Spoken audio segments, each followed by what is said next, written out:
following is a conversation with Mads Friis, high-performance coach, author, educator, all-round wellness expert. Mads also an entrepreneur, having built businesses, and was a competitive athlete when he was younger. Met Mads probably around 5 years ago now, when we were both at the start of an entrepreneurial journey at a competition in Denmark.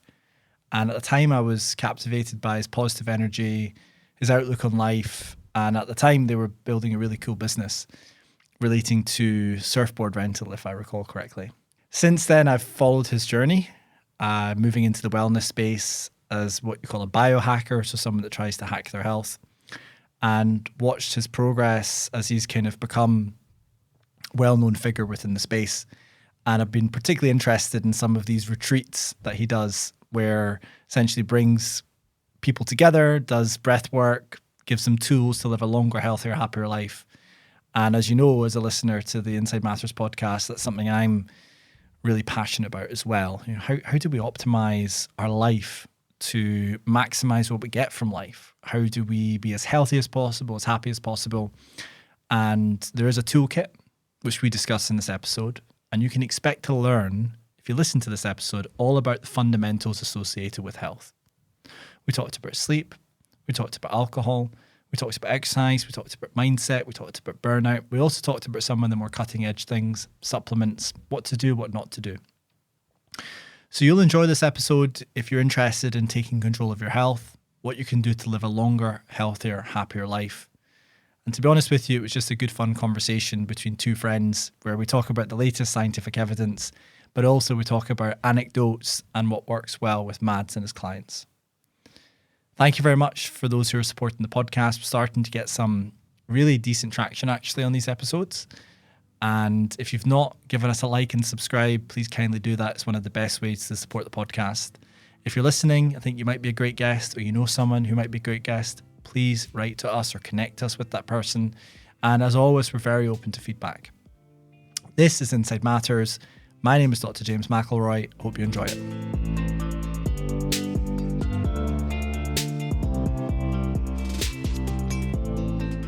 Why don't we just jump right in then to why are we all so sick and stressed and anxious and underperforming? How do we get here, and what is the latest science, and what is your experience telling us for how we can fix that? Well, basically many of us are living shitty lives.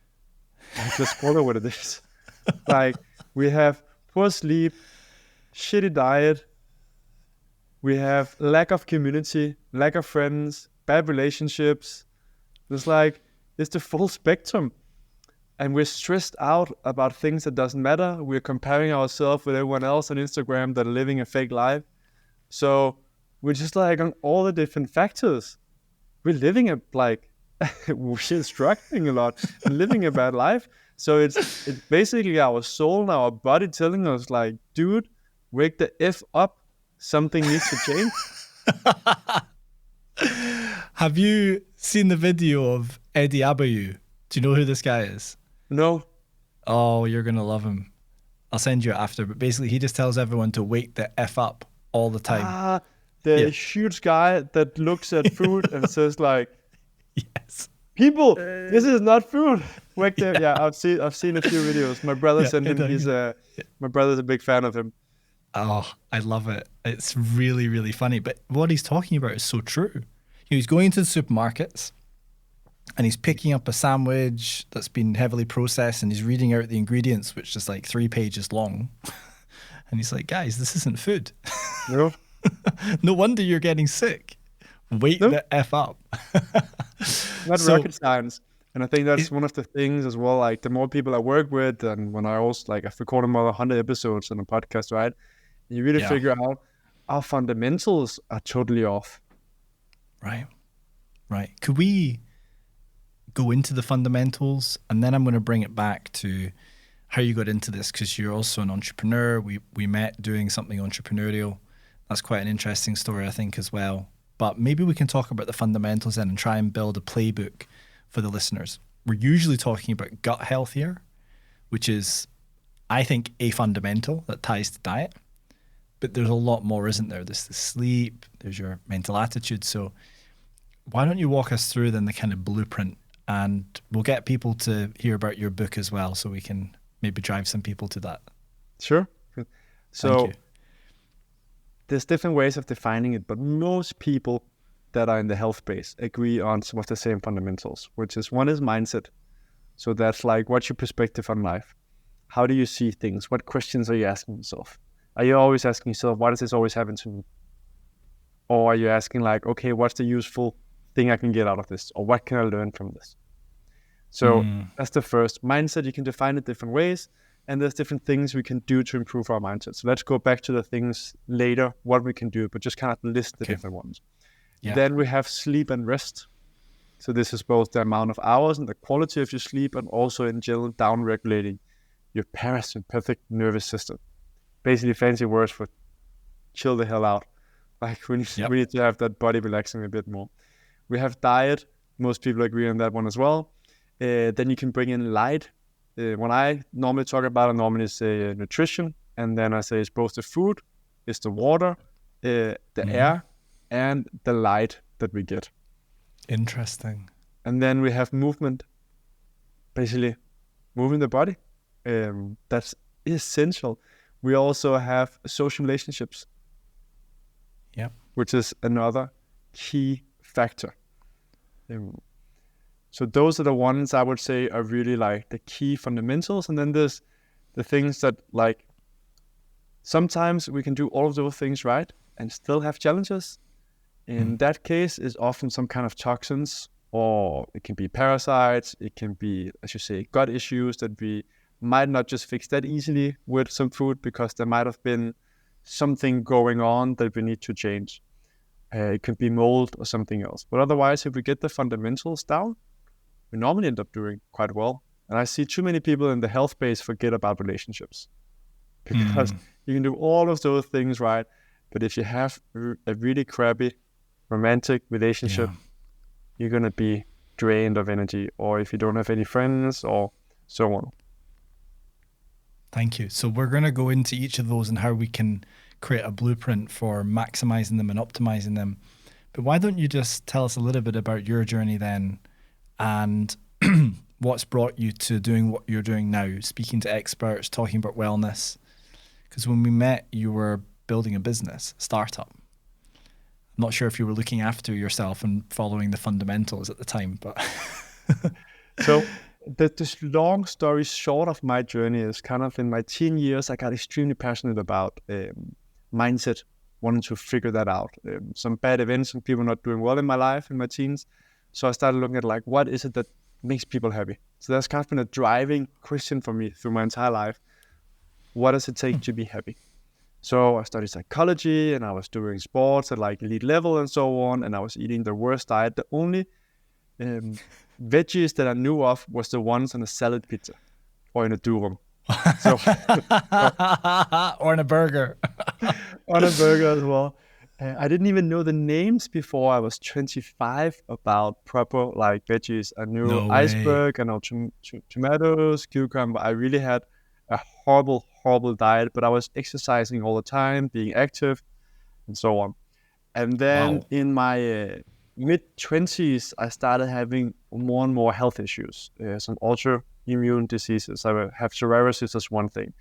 And that's when I realized that positive mindset is not enough. You actually need to put proper food and other things into your system to be well. So you might be doing de-stressing things, you might be like full of positive emotions and so on. But I didn't understand, like I kind of had the relationship, you would say. I had movement and I had mindset down. But I definitely didn't have sleep, rest, nor did I have the nutrition down. So that was a big learning journey. So on the fundamentals, do you have to do all of them? Is that the whole point? Or can some compensate for each other? What's been your learnings based on your clients and yourself? You need all of them. That's why it's fundamentals. Like it's like you can't build a house if you don't have the proper foundation of the house. And then, of course, you can have some that are lower at one point or another. And I think especially on the entrepreneurial journey, you will have times potentially where your relationships, like your friendships and so on, are suffering because you are so focused on building that business. And you'll also see that you might be suffering on some sleep and different things. And you can do it for a while, but it's going to be a matter of time before your body starts paying the price. So we've seen many super successful people fully sacrificing their health for many years, and then afterwards paying a ton of money to regain it. So if you make enough money in those 3 to 5 years, probably good enough. You can buy like hyperbaric oxygen chambers, you can do all the fundamentals and these advanced things. But it's too late. But I would it's be too late, right? cautious. Oh, one more time. Sorry, sometimes it's too late. You hear all these stories of, I suppose the kind of classical point of view was you'd work as hard as you possibly can until you're 40 or 50, and then you have a heart attack. You know, and you made your millions just before then. That's the old school mentality. The American mentality is, I think it's changing, but historically it was you just got to grind all day, every day. And if you're sleeping, then you're not working hard enough. Yeah, it's crazy. But in reality, you sleep when you get old. Sleep when you're dead. Yes. So we've been, but that's I the think, thing, like you abusing sleep it. when you get old, then you don't get old. Yeah, well, that's interesting because you've interviewed some people on your podcast and you've discussed, you know, how do we live to over 100, 120, right? And it is, I listened to that episode, I've forgotten the name of the doctor now, but you did this, the episode was titled, How Do You Live to 120? And you're discussing the fundamentals. Also, seaweed came up, which was kind of interesting because that's microbiome modulating. So did you take control of your health through these fundamentals? Yeah. And what happened then? You became happy and you look younger. I was already happy. So, but I got my health. So I think I was lucky that I started early on the mindset part.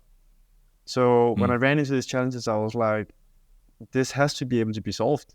Like, I don't accept this verdict from a doctor saying there's nothing I can do. Like, there must be a way. So in that way, like the mindset work that I had done for 10 years, you could say, helped me go into that journey of figuring out, okay, what to do. But I've tried so many crazy things, James. Like, I've been growing wheatgrass at home. I've been trying these brain scanning, like so many weird things to test out on my own body. I've tried to like follow to be, okay, what do we have science on first before we go into too much like ancestral wisdom, but then at the same time, just experimenting with different things. And so that's kind of been the journey, as you said, like I work with a startup, different reasons. We ended up closing that down, paying the investors a lot of their money back. That's a full episode on the startup journey as well. And then slowly move more and more. That's not a bad outcome though. It's not a bad outcome if the investors got some of their money back rather than, you know, losing absolutely everything. I think it was called Woo-wee. Is that right? I've got something. Yui, yeah. It's to do with surfing, I think. Exactly. It's been quite a long time ago, wasn't it? So with regards to the biohacking then, that's absolutely fascinating. So the biohacking is a term used by some people to describe, you know, taking control of your own health through different techniques and kind of hacking your health through tricks and tips and things. When we started, we talked about the fundamentals. They don't sound like biohacks. They just seem like sort of the standards. So could you tell us about some of the things you've tried then, the kind of cutting edge stuff, the more crazy stuff? And have any of them had a positive impact on you? Do you still do any of them? So I think the most important is actually back to the fundamentals, get them right. And then I think it's testing, figuring out what are some of those points. I had some kind of, I don't remember, it was a parasite or something else that this functional doctor ended up finding. They normally don't recommend to do antibiotics, but here I got like on a 3-week, the most heavy antibiotics to kind of kill it. So I think it's extremely important if you're doing the fundamentals and you're still not getting well, figure out what is that thing in your body. Some people, it's childhood traumas. I think mostly though, and then we have a big movement now that everything is a childhood trauma and we're all traumatized. I think a lot of it is basically then you might have a parasite that needs to be nuked instead. So I think the testing is one of the key things that I've done to kind of figure out imbalances in nutrition, and then getting the right supplements according to my body and what I need. So my DNA, I'm not good at absorbing B vitamins, so I need an extra B vitamin complex. I was also very low on B12 at one point.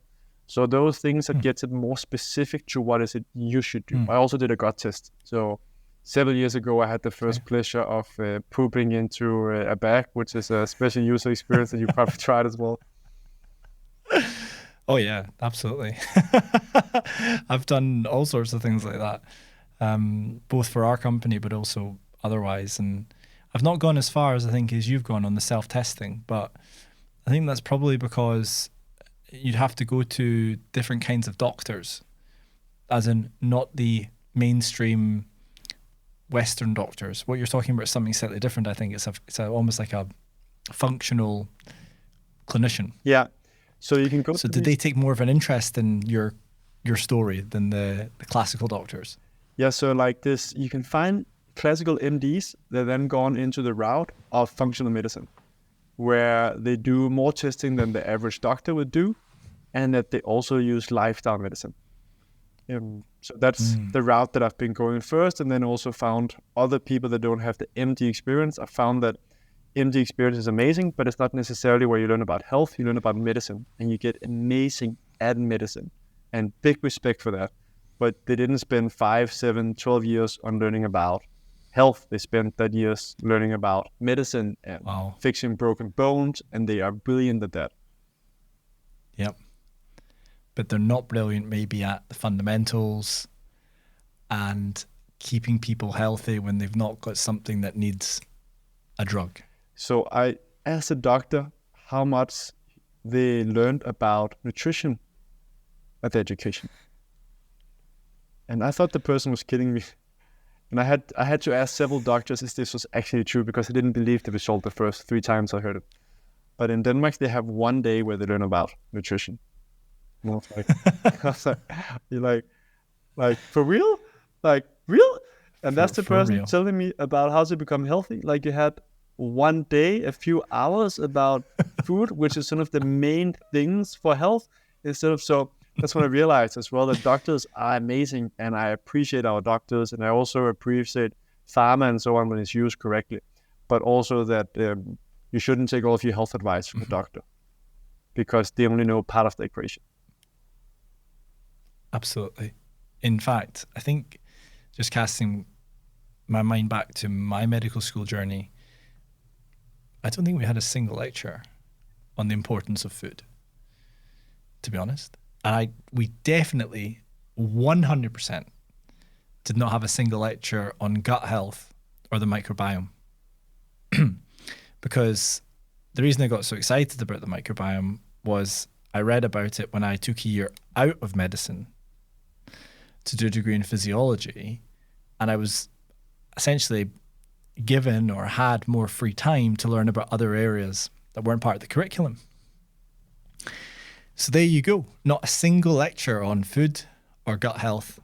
And now we know that these things are fundamental. And it segues nicely, I think, into that first fundamental, which is what you put into your body. So what have you learned then from your experiences on the Growth Island podcast as host, but also as someone who's working with high-performing people and also people who are wanting to get better? Yeah.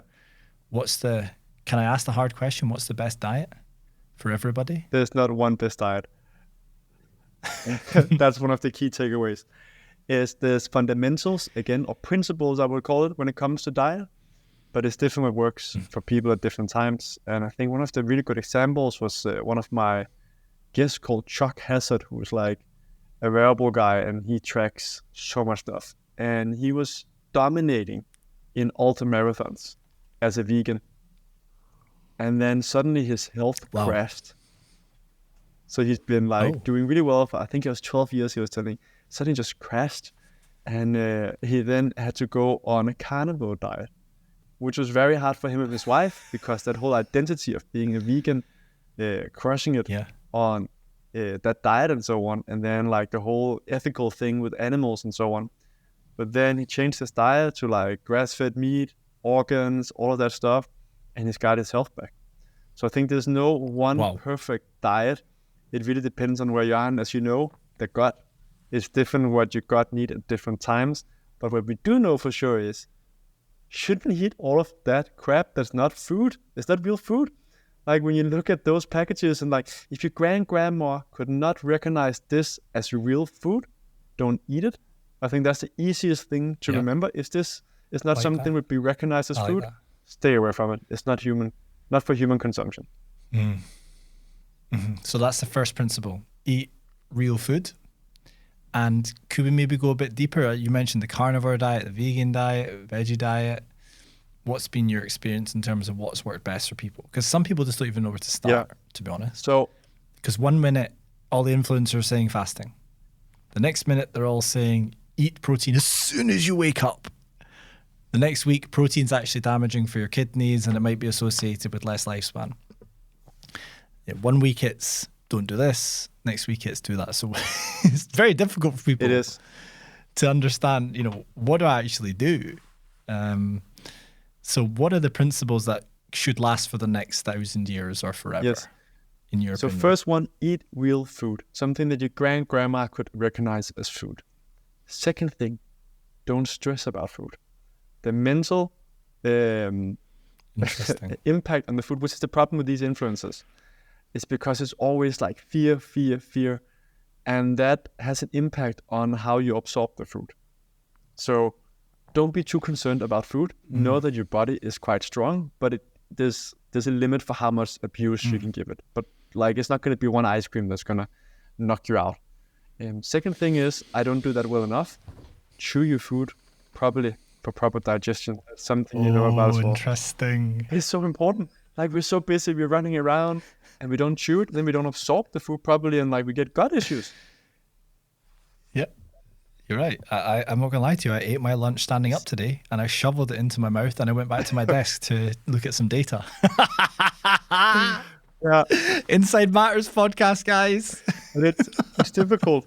And because we want to go, and so many of us are wired to constantly be on the go and do stuff, right? I think many of us, and myself included, can have a hard time just sitting still and doing nothing, right? Yeah. So what are the rules for chewing? I've heard some things before, like, spend a minute or something like that on each mouthful. But based on what you're saying, you're probably best not to stress about it. Just chew. Chew properly. Don't swallow. I remember one of my friends, I'm actually meeting him tomorrow, my oldest childhood friend, and he was known for being able to swallow a pizza the fastest, right? It was almost swallowing like in 3 bites. He would curl it up, and that's definitely not the way to go.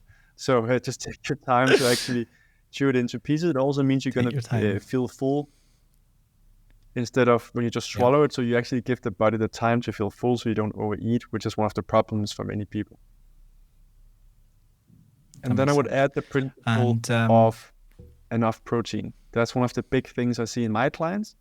So I do different tests. I do hormone tests where we test testosterone, we test cortisol levels and some other hormones. I've also done some thing called like biological age testing. There's different ways of doing that, and there is a longer discussion about how accurate are they. None of them are 100%. So these are just different kind of proxies for biological age. That's really important to say. But I've seen here turning up protein intake makes a huge difference. And again, back to basics, it's one of the things I feel on myself as well.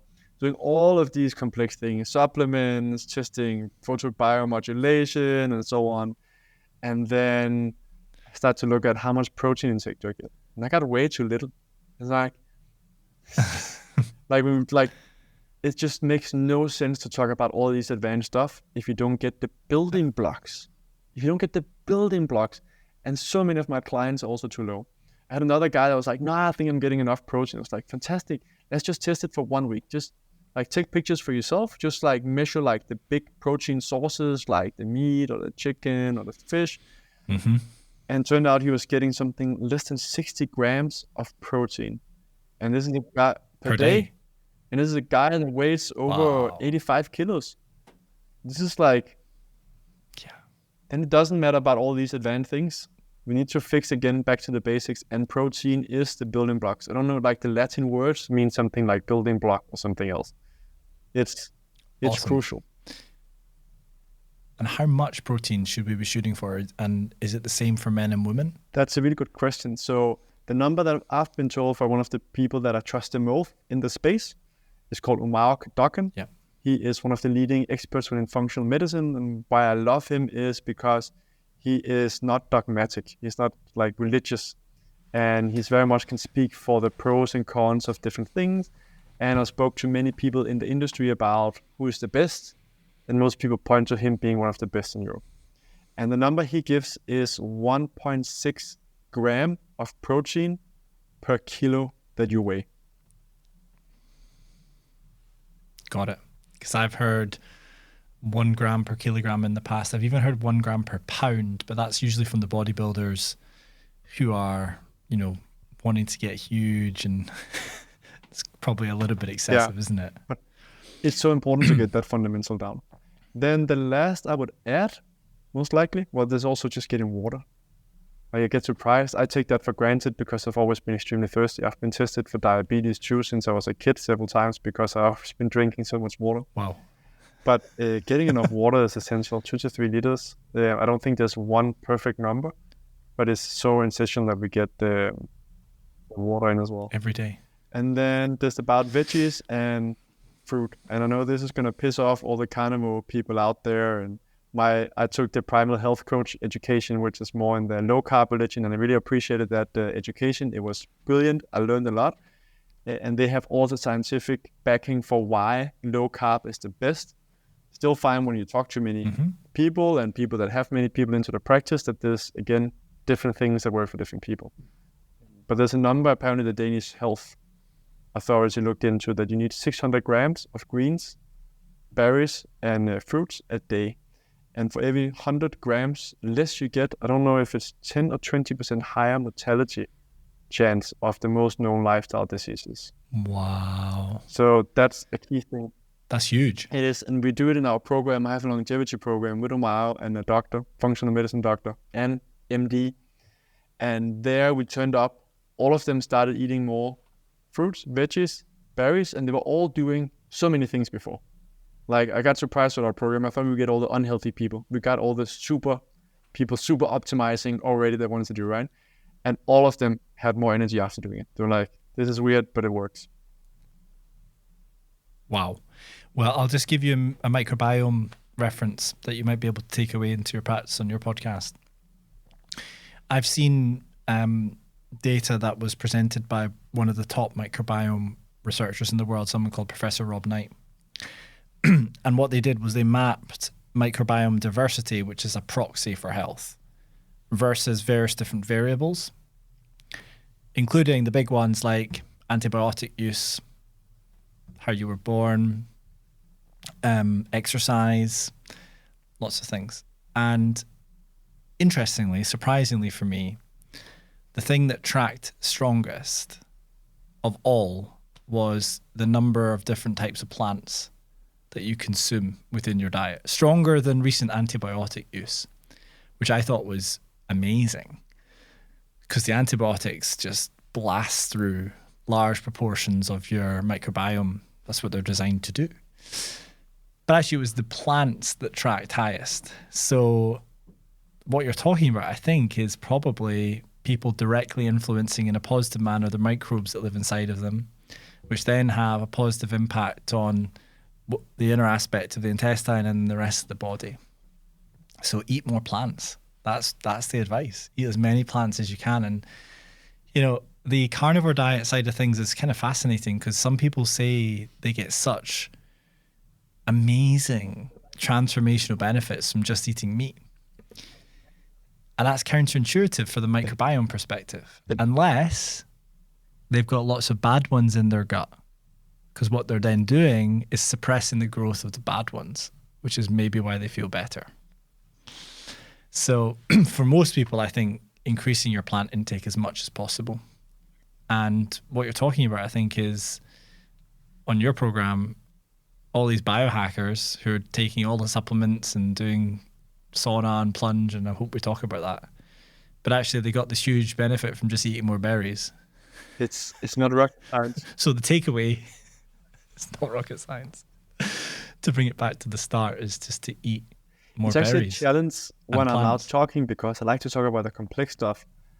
And people want to hear the next thing, hyperbaric oxygen chambers, NAD, plus spermidine, ficitine, all of those cool things, right? Yeah. But it's just we really need to make sure that we have the fundamentals down.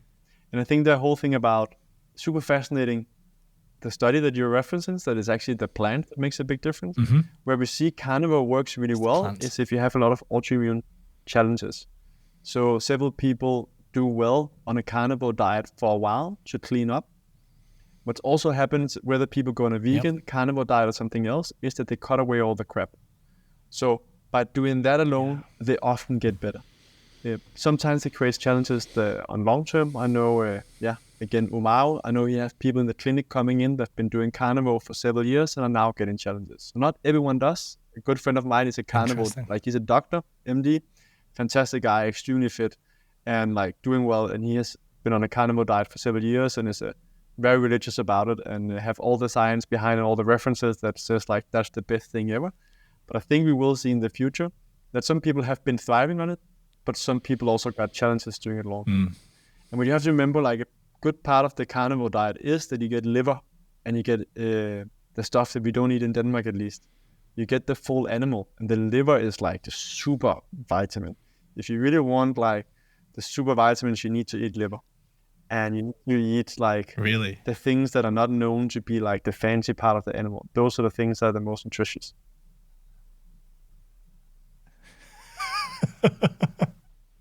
So not lean chicken breast and fillet steak. You can't just have that every day. You got to eat the whole animal. There you go. That'll put some people off. Eat your berries. So that's sounding like some really strong principles. What about alcohol? What's the gist on alcohol? Because that's another controversial one, isn't it? Some people say a little bit's good. Some people say nothing's good. What do you recommend? I don't think we have a full fact on it. So we know from the blue zones, the places where we have the most people living to over 100 years old, I think it's in 5 out of 6 of those blue zones, they have a glass of wine a day. Hooray! So that's one data point, right? That says okay, they also drink them at 5 o'clock, so there might be something about timing. There might also be something about the grapes and the quality of the wine. So that's one data point pointing towards that wine might actually be good. That's fascinating. But that's another thing, so whether it's causality or correlation, right? Yeah. The other thing is that they are very social and it's stressing down and so on. I don't think it's horrible to drink a glass of wine and some alcohol occasionally. You also got to look at what other impacts is it having. If you want to live the ideal super life, you would probably cut it out. But I think another good example, again, of everything in the right dose and that we shouldn't be afraid of so many things. I have a good friend who is one of my good biohacker friends and that tracks everything, and he's always stressed out, right? And that's one of the key things. And he was drinking whiskey with the boys one night, really. And you know what happened to his HRV? Scottish, unfortunately not. I think I'll ask him about that, and otherwise I need some recommendations. But he cares about quality, so it might actually have been some Scottish.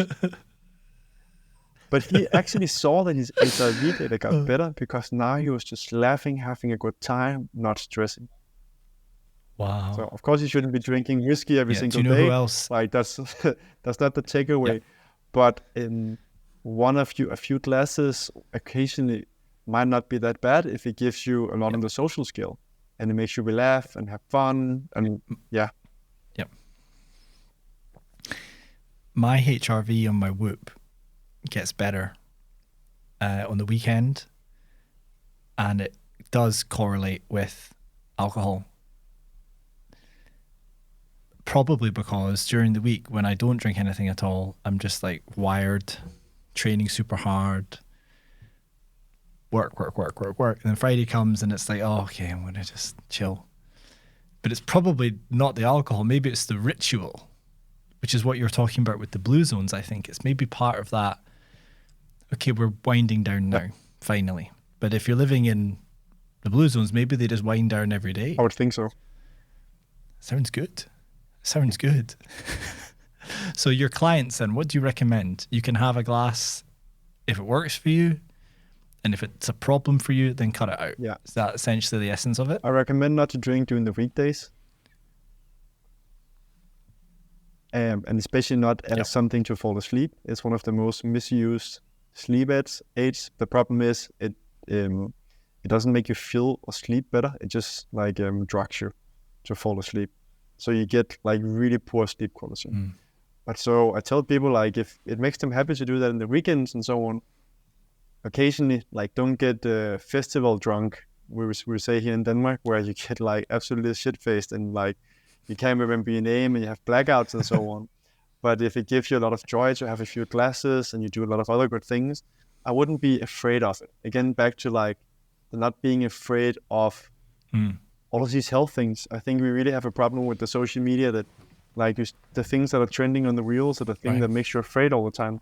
And that mental stress is potentially worse than the effect of doing something. Personally, I have like with my autoimmune diseases and so on, I rarely drink alcohol. So I only drink alcohol if I drink to get drunk. Like not shit-faced, but like if I'm out for vacation. Festivals. Because otherwise I don't, I think a really nice smoothie or juice is better. So I don't see the point. I don't have the same enjoyment of getting 1 to 2 glasses if I can fill my body with something that's much more nutritious. So that's what I do. Yeah, but I also associated when we talked about mindset, about something fantastic, getting a juice or a smoothie. I don't feel like I'm missing out. I'm not like, oh, I feel so bad for me. I'm such like, it's so hard. I cannot have this beer. Oh, it's so tough. It's like the sun is shining and now I cannot get this beer. Like life is so tough. Like I look at it being like, hey, I can get a fantastic smoothie that's going to be filled with good stuff. My body's going to build up. My gut microbiome is going to get better. Like, this is fantastic. I feel empowered. So the mindset is extremely important. And if you have that mindset that you feel like you're really just missing imagine out, you holding that smoothie like, yeah. So I'm just imagining you holding that smoothie like, yes, here it comes. I love it. So, you touched on sleep. Could you just maybe unpack for our listeners why alcohol isn't so good for your sleep? Because that probably will surprise some people because they think, oh yeah, have a glass and I'm out. Yeah. So basically when we drink alcohol, it makes us relax a bit more and kind of drugs us to like seducts us. I think that's the English word. So you fall asleep, but it like when we measure the sleep quality, we can see it gets much worse. So I've spent way too many hours listening to every single episode of Matthew Walker, the sleep scientist from Berkeley. I love to listen to a scientist, and he also brings up the different studies about when you put them in a sleep lab, and it's really strong results. I don't remember the exact numbers and so on for how it impacts your deep sleep and other things, but they definitely see it when they do the studies. And many people have the sleep trackers that are not that accurate. I wouldn't be worrying too much about them, but they still see like the heavy effect as well when they're drinking alcohol on the sleep scores and so on.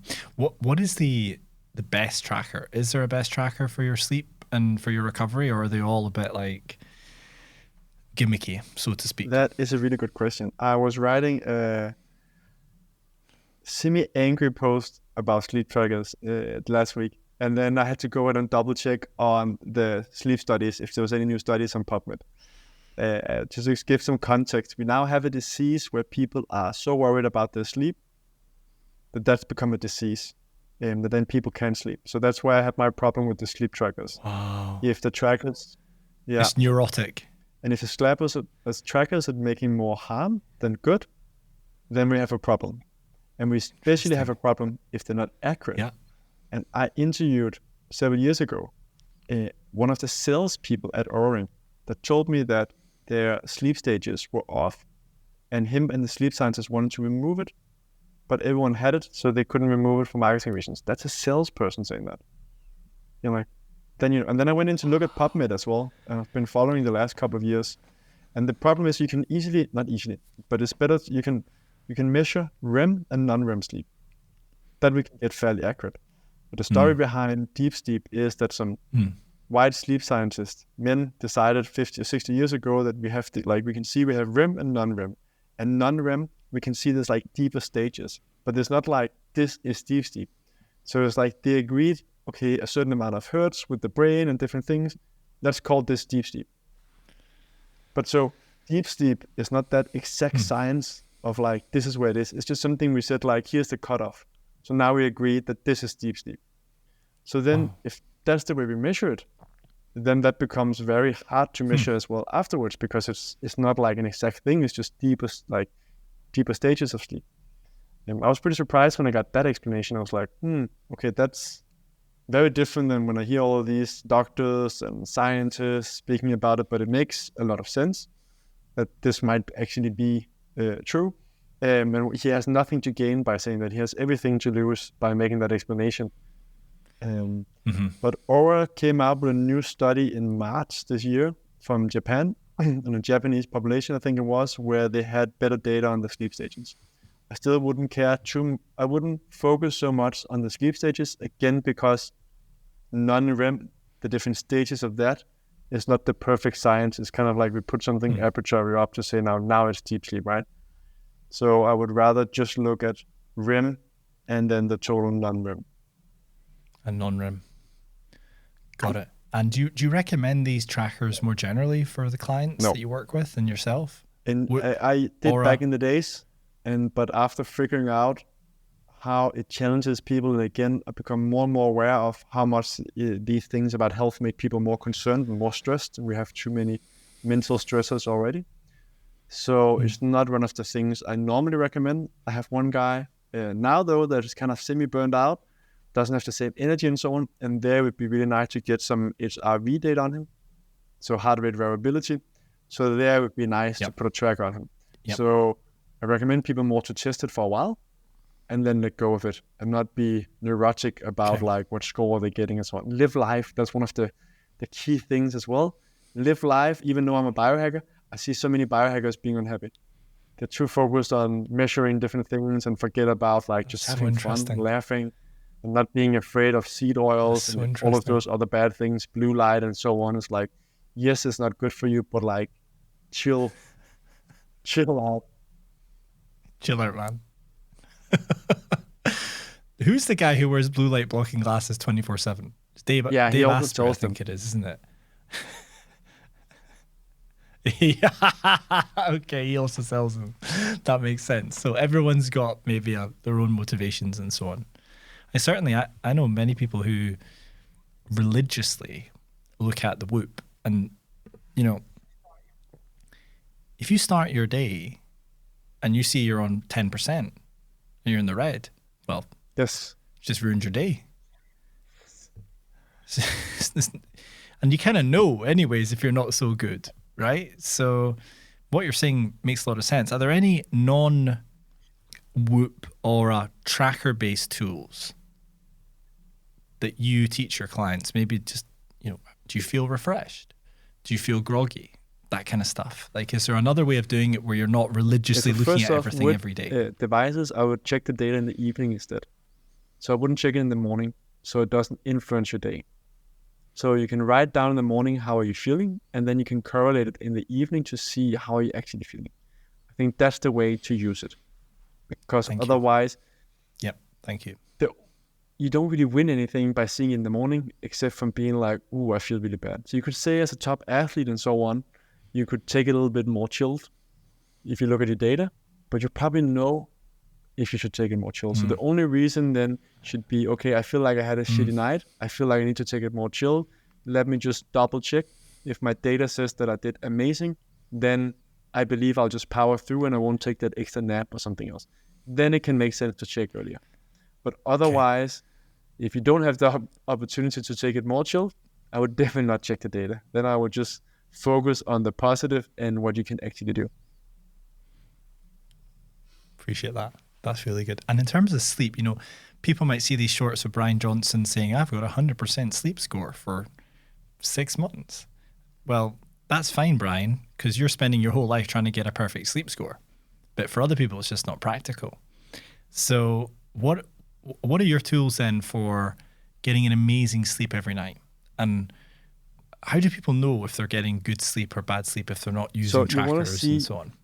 10, 15 minutes after you got up, are you feeling fresh and awake. So it's okay that when you wake up that you feel tired, because you'll most likely be taken out of a sleep stage. So if you're not in like the lighter form of sleep, you will feel a bit groggy because you just got pulled out by your alarm from a sleep stage. So many people get concerned like, I'm probably sleeping bad and so on. I'm a little bit groggy in the morning and so on. It's perfectly fine. The question is when you actually get up and get moving, do you continue to stay groggy? So again, not being too concerned. Again, I talked to a client the other day who was concerned about his sleep because he feels a bit groggy and he wakes up to an alarm. And I asked him like, how are you feeling after those 10, 15 minutes? Like, I actually feel quite good. I'm like 8 out of 10. Like, okay, then you're doing quite well. So we know that going to sleep at the same time every single day and getting up at the same time is massive. And I think it was 2 weeks or 3 weeks ago that, again, Matthew Walker, one of the guys that I follow because he's at the forefront of sleep science, shared about this study that came out that they had seen that the regularity had a bigger impact than the number of hours. It is. I would still like to see that study because of there's always like I love the art of science and understanding what it actually means, because of course it doesn't mean that you can just sleep 1 hour consistently at the same time. Like, so where is that threshold? Where do they actually measure? But what it does kind of point out is the importance of regularity. And that's really like a key thing for getting good sleep. The other thing is exercise. It goes back to basics again. So there's another study, I think it's 15, 20 minutes of brisk walk, how it have a significant effect of not waking up during the night and just having better quality sleep. Like simple things of living well. Yeah, unfortunately. Like I can tell you about it's more fun to be like, hey, take magnesium. And I also take magnesium before I sleep. So I have like those 350 milligrams or something like that. You can also take some other things to kind of, if you have higher stress levels, there are these different herbs and so on that can help chamomile tea. There's also studies on, I think there's a few different herbs and other things you can take to improve your sleep. But you gotta focus on the fundamentals first, like regularity. Then you want to have a cool room because our body temperature have to fall with 1 degree when we have to fall asleep. So there's simple things we can do to optimize our environment, make sure that it's really dark. You don't have like electronics. You want to make sure that the bedroom is only used for the 2 S's, sex and sleep. And you want to have both. That's important as well for good health. Absolutely. 100%. So the supplements then are actually just the tip of the pyramid. So for very, some, very top. So it depends on your challenges. And that's the hard thing when you need to make things that are social media ready, right? Because we just want to say like, you need to take magnesium. That's a key thing for getting better sleep. That sounds good, right? That's a 5-second clip. We can get that out. The best thing for sleep. 100%. And it varies. So I have some clients that have really high cortisol levels, or they might have some muscle pain and so on. And that's where magnesium can help a bit, especially with the muscle pain. Or if they have like too high cortisol levels, there's some of these different herbs that can make them relax a little bit more. I don't remember the exact ingredients, but there's one supplement that I recommend some of my clients that has a mix of different herbs that makes them relax more. So it all depends on what are your challenges for what to actually do. But we all need the fundamentals of a cold room, a dark room, movement during the day. We want light in the morning, so we get that melatonin production growing in the evening, and that matters that we get natural light in the morning. We want the consistency. We want to have enough hours. So we have all of these fundamentals. We want it to be not noisy as well. We want to have a proper mattress. We want to have proper air in the room. So all of these fundamentals that we, of course, and that can be easy to sort out once.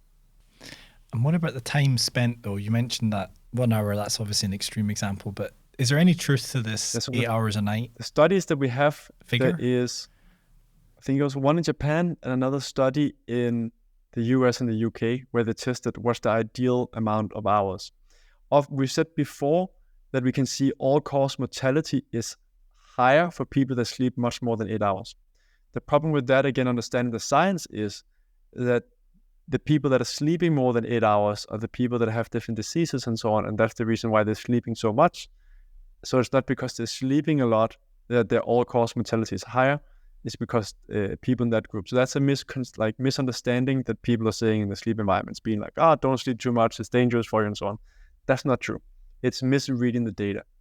So what these studies actually found was they put people in the sleep lab. They let them sleep as much as they could. The first couple of nights, they would potentially sleep 10, 11 hours. If there's no alarm or something else. But after 1 to 2 nights, it would stabilize. And one study, I think it was 8.5, and the other one was 8.6 hours that people were stabilized sleeping a night when they had the opportunity for all the sleep they could get. So it is round about that 8 hours of quality sleep per night is probably the sweet spot. So that's good to know for people to shoot to. Yeah, that makes sense. And what about eating close to bedtime? Because this is a debate that comes up again and again. And you go to the blue zones and they actually do eat quite late. But maybe they sleep later versus the latest from most of the influencers, for example, Brian Johnson, who is the extreme example, who stops eating at 11 a.m., which I think is just, it's quite funny. Eat at like 5 or 6 and then sleep at like 9 or 10. So what does the science say about that? As far as I understand it, it's mixed. So for some people, it helps to eat a little bit later. You don't want to have a big meal close to sleeping. So I think that we can agree on. Not a big meal close to sleeping because then your digestion has to work during the night. Yeah. But I remember, I haven't read the study, but I had one doctor on the podcast that mentioned a study where they gave, I think it was younger guys, 2 kiwis before sleeping and how that improved their deep sleep. Wow. So just a little bit then. But then again, so I think it's mixed, and also like different studies are showing different things. I wouldn't eat big meals before going to bed, but if you're super hungry and you didn't get enough, I would eat food. So as a general rule, I would try and get that big meal early and probably not eat close to falling asleep. That would probably be the general recommendation. But some people, their glucose levels fall too much during the night, and then they wake up and have to go to the toilet, but it's reality, the body waking them up, telling them to hunt for food. How do you know if it's your body waking you up or if it's you need to go to the loo? Is there a technique? That's where the biohacking is cool, because you can get a CGM, continuous glucose monitor, and use that for 2 weeks, and then you can see how are your levels during the night. Is it because your glucose levels are getting too low? And then what you can do before going to bed, the 2 kiwis or some quality hunting or something else. If it's not, then you want to focus on other things. So that's why I do love the biohacking space, in that we get data. I just think it's important that people remember to live and use the data in the right way. I love that. And not become obsessed. I think that's overlooked, isn't it? These biohackers are maybe just biohacking themselves into obsession. Some are using it super empowering, and that's fantastic. And some are getting so caught up with the data that they're so afraid of the entire world. I love that. So we just talk a little bit more about the final elements of the fundamentals, then we can talk about your book. And I would also like to talk a little bit about the more fun is probably the wrong word, but like the cold water immersion, the breathing. You do these men only retreats. I just love to dig into that a little bit because I think it's kind of interesting. And I would like to go on one myself. But let's just kind of finish off on the fundamentals. So should we talk about movement then? And light? How do these things help, and what do we do to maximize their yield? So we're born to move. I think that's so essential to start there. And we're living an artificial life where we're sitting down way too much. And it's killing us slowly. And it doesn't have to be complex, but we need to move that body. It's simply not built to just sit at a computer as we're doing all day. I don't remember the numbers of the all-cause mortality, but like if you just add a few more steps a day. I've seen some studies on it, but it's astonishing when you look at some of the numbers for just moving a little bit more. And here we're not talking about working out 6 times a week. We're just talking about getting in some steps. So many people talk about the 10,000 steps, but that's actually kind of an urban legend. I think I don't remember if it's 5, 6, or 7,000 where we see most of the results, but 10,000 is just a nice number to go after, and I always try to get over my 10,000. but it's not because that's like the magic number for how many steps. The more steps, Interesting. almost always the better. Of course, you can get too many, but you want to get at least 7,000 steps Every day. every day. And if you can't get 7,000 steps every day, you have a problem. What if you're lifting really heavy weights or you're doing some sprinting? Yeah, but you still need to get that body moving. And I think it's going back to the start. Why are people feeling bad? Because they're living a shitty life. If you don't get 7,000 steps on a regular basis, if most of your days is less, something is wrong. You need to start moving that body. You need to have a lot of movement that is like low intensity. So, but if you go to more of like, if we should come with the recommendations, men ideally need to lift something heavy 2 to 3 times a week. It's enough. You can lift more, which is great as well. But 2 to 3 times a week, really lifting heavy is important.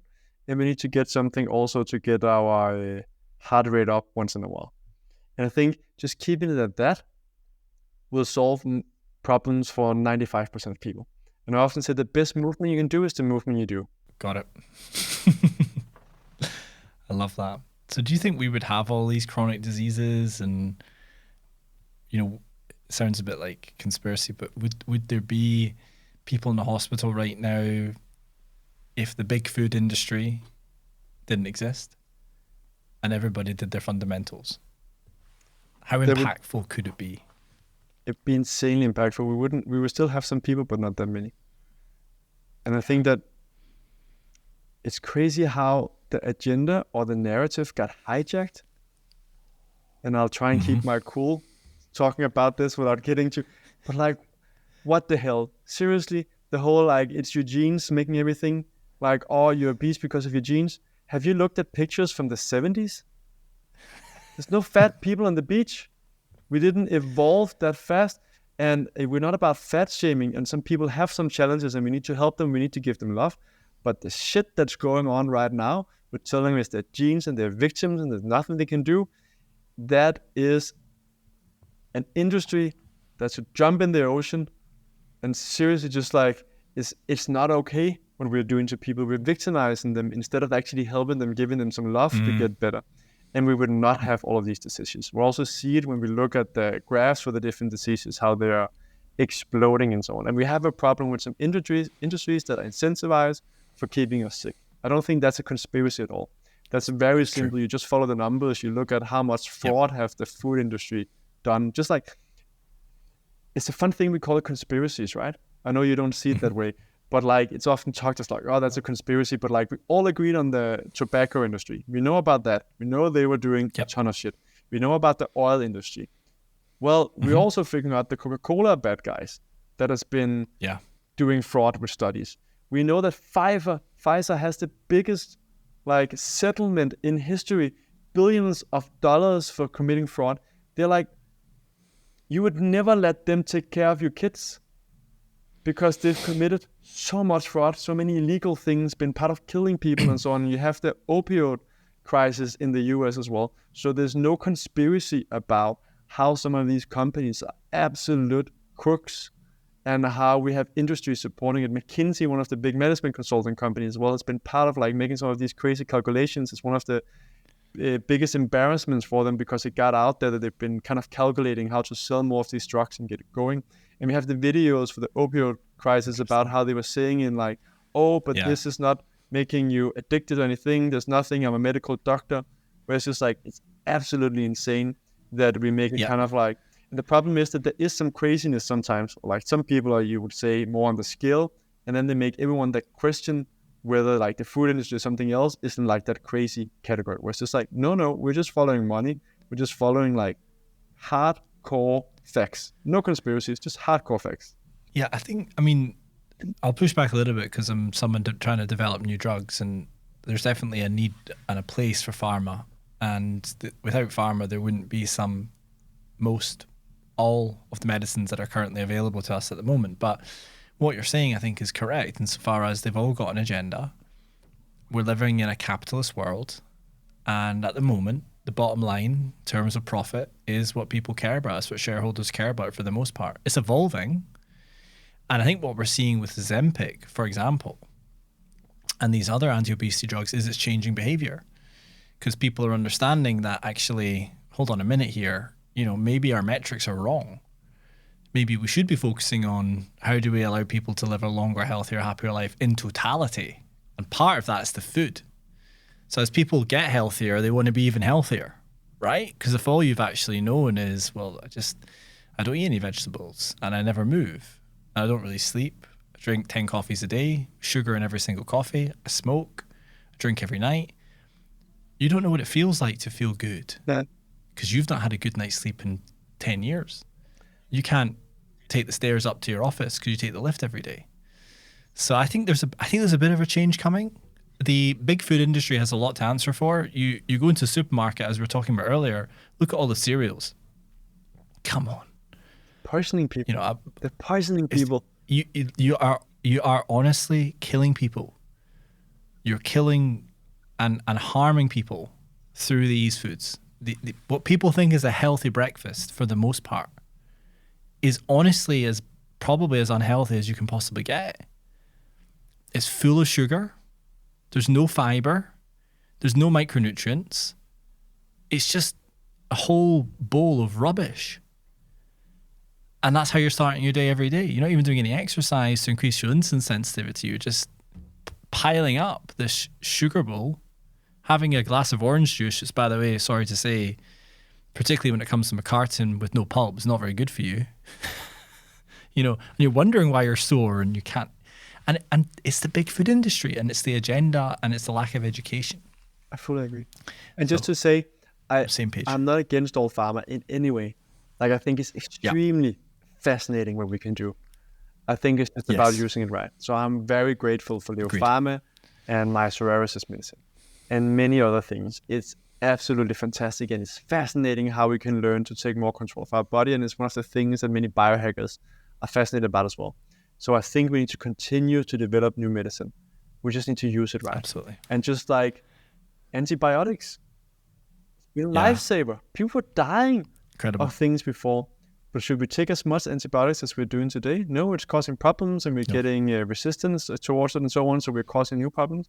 So I think medicine is fantastic. I think pharma is fascinating. I just think we need to use it in the right way.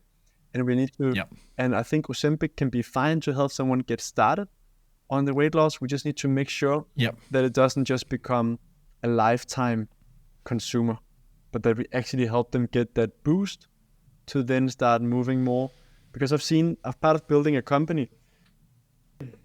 One of the companies I started building in one of the venture builders is helping people get rid of diabetes too. Nice. And we do that with diet, and these people are beautiful people. They're told that they are losers, they're told there's nothing they can do, that they're dumb, they're just fat, and so on. And they're just going to live on this.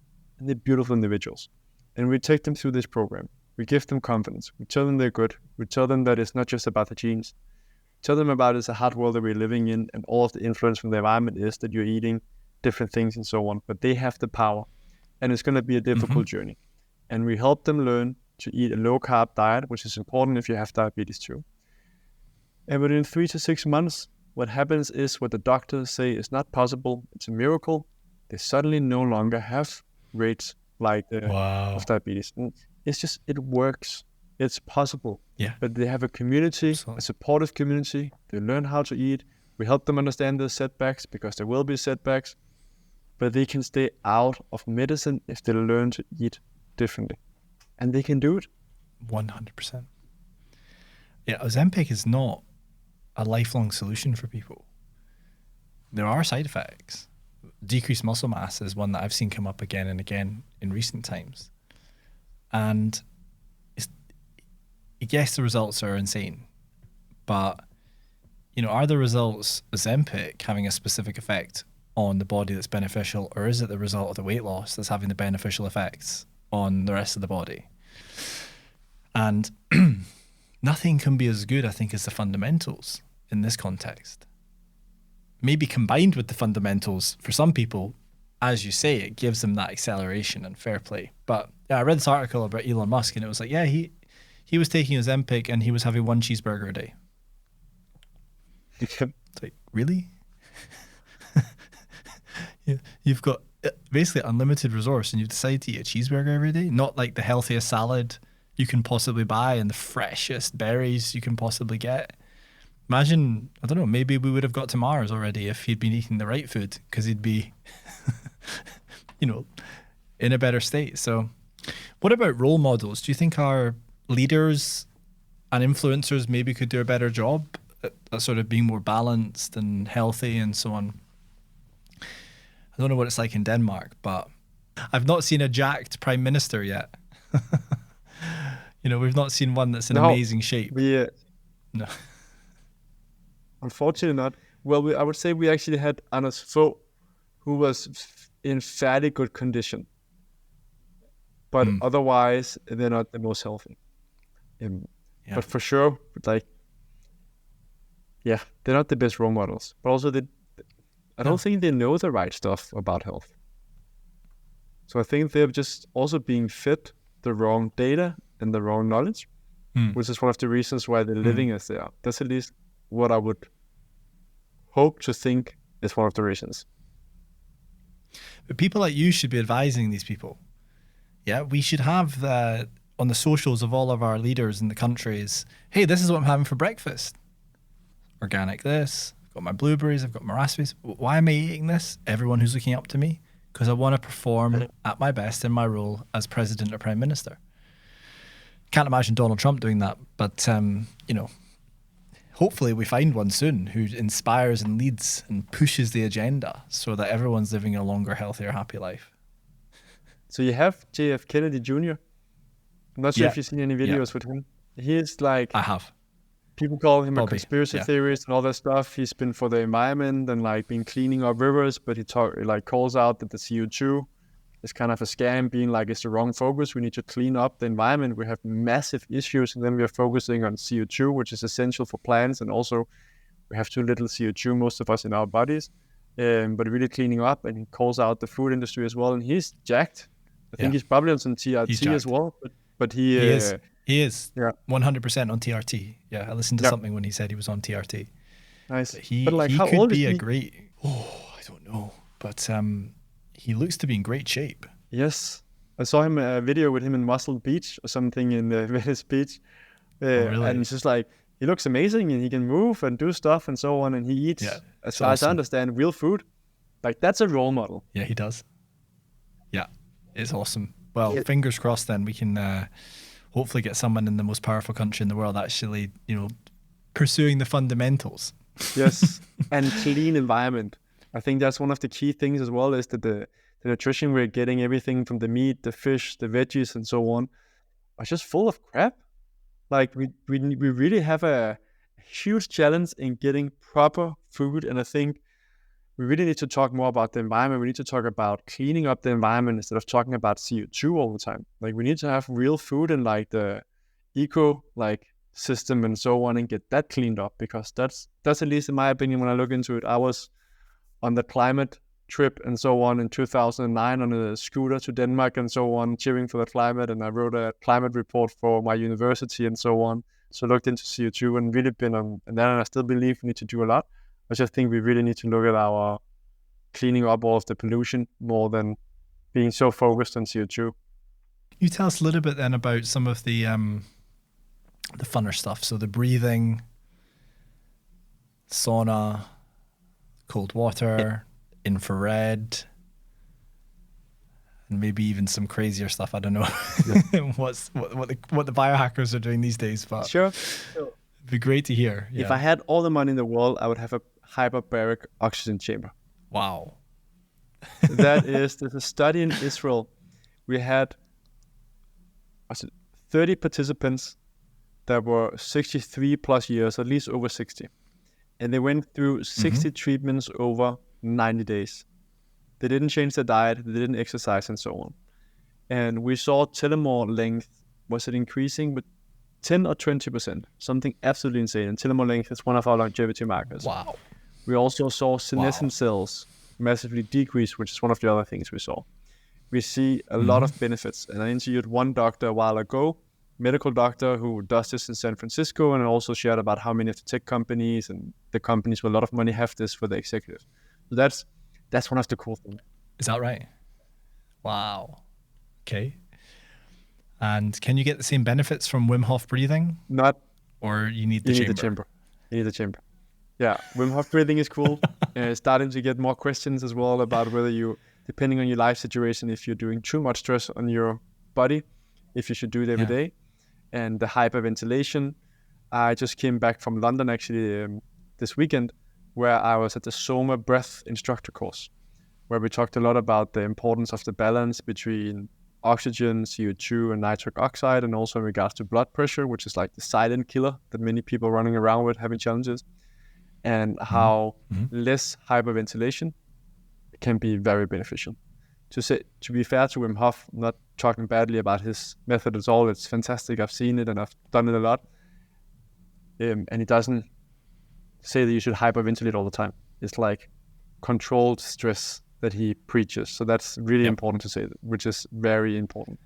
Many people in our society just have so high stress levels that they might benefit more from some down-regulating breath work than doing something that's another stress.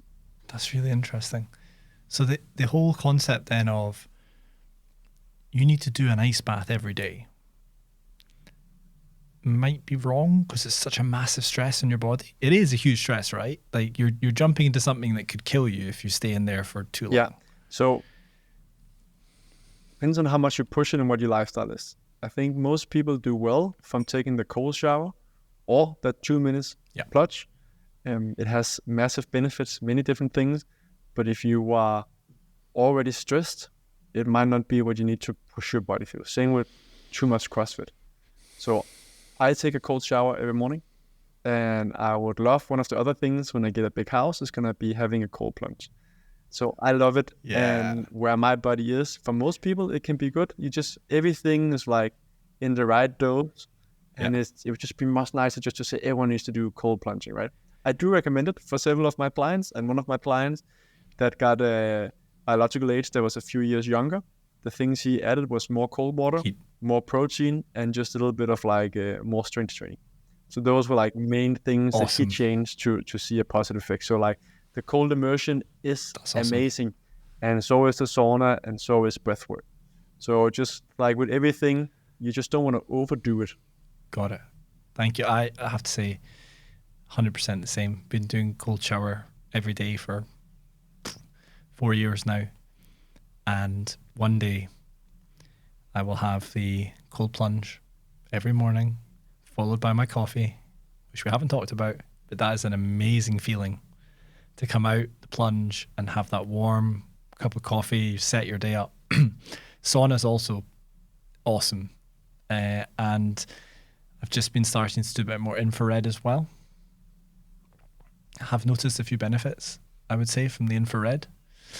And also sauna, I think, seems to be a really nice de-stressor. Somehow just makes you feel great. Don't know if it's the endorphins or some other mechanism. I think it's amazing. In your mail... This morning, I had a sauna goose, which is where you have 3 rounds of 10-15 minutes of sauna and these different oils on it. And then in between each session, you have the cold water exposure. So that was my morning start. I run down to the place where you can do it, and then it ended up being a walk back. So like, I'm a big fan of all of these things. So I might sound very negative about many of the biohacks on this podcast, but that's really not the case. I'm really a big fan of it. It's just everything needs to be in the right dose. And often some audience that I talk to are people that are go getters all the time and high stress. And sometimes they actually just need to do something that is more down regulating for the system. But I would like cold water every day unless you are too stressed out is amazing. And it does build your resilience. It does build your mental toughness as well, doing something that's uncomfortable. So there's so many benefits. Plus then we can talk about the biological 100%. Effects as well, that we have a Danish scientist, Susanne Søberg, who has done some of the studies on it and also been on Hyperbaric talking about like some of the benefits of the cold exposure. And we're figuring out more and more about it. And also like, how cold should the water be? What's the ideal dose? Which is again just like what have we done studies on? So like the ideal dose for everyone, I think she talks about 11 or 13 minutes a week. But like I'm not sure how many different things they tested. Like did they test 20 different like measurements, right? They probably tested 2 or 3 in those studies. Right. So that's also we got to take the things with a grain of salt when we get these different studies. And we need to learn to feel our own body, like what feels good. Because there's a huge difference if you've tried it between like a 0.5 degree plunge and like a 6 to 8 degree plunge. You know, if you've not tried the 0.5, it's like, wow, this is taking your breath away. And it's like, I don't want to be in here any longer. And your body also adjusts. So that's also important. Like the dose, like in the start, you can't take that much sauna or that much cold. And then after a while, you can take a lot more. So it's easing into it. That's awesome. Could you, just before we kind of wrap up and so on, maybe tell us a little bit about your writing and what your vision is and what you're trying to achieve from what you've released? That'd be really nice to hear. So I found that it's so fascinating and fun to look at all these things we can do. And most people know 80 or 90% of what they should do, but few people do it. So basically I was lucky to spend a semester at Harvard and had a brilliant teacher there where I learned a ton about psychology. I had a class called The Psychology of Emotional, Behavioral, Motivational Self-Regulation. Very long title. But it was fantastic. And we learned so many different tools about how to actually succeed with stuff. So I took what I've done a lot of workshops about habits and read all of the other books on habits from James Clear, which is a brilliant book, which is kind of like the full Bible to tiny habits. And you'll find all of the habit books say the same things. And it's the same research that it like draws from. So what I did was to write like the super tiny book, kind of like a workshop, so that you go through these exercises and you don't have all the long stories about someone that was doing something, etc. But you just have like, this is what you need to do. Now do the exercise. This is what you need to do. Now do the exercise. So because I found that I love James Clear and Tiny Habits from BJ Fogg, who's like the scientist from Stanford and done a lot of stuff also in behavioral science. But not everyone have like 16 hours to read through. So often people are too busy anyway. So that's why I wrote the book, to make it more accessible and to do the exercises and just get right into like, how can you succeed better with habits? And is there going to be another book in the future? Did you enjoy the process? Yes, I wanted to write a book on sleep, biohacking, longevity. I have the outline for a few of those books as well. I realized that so I love to do different things. So right now I am focusing on other projects than the book writing. But I started outlining a lot, especially for sleep, because it's such a big part and it's so fascinating. But it's not going to be within the next year, I think. I think you should start somehow a biohacking startup, because the passion just comes through.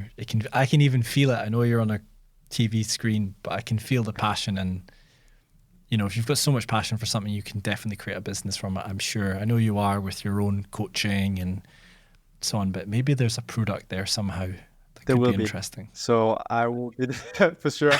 So I'll be doing, right now I'm doing more of the coaching and the workshop for corporates and the boot camps. Yeah. I will be doing in a few years, when I have this more stable, you would say, or kind of scaled up, I'll be spending 1 to 2 days a week on building new scalable products and investing into companies and helping them scale. So that's for sure part of the plan. So let's talk then when there's a gut health one. I'm interested in seaweed. I'm interested in herbs and fungi. So if there's a biohacking direct-to-consumer gut health one, please give me a call. I'd love to talk. Okay, we're getting now to 1 hour, 20 minutes. It's been really actually just a joy and a pleasure to reconnect with you.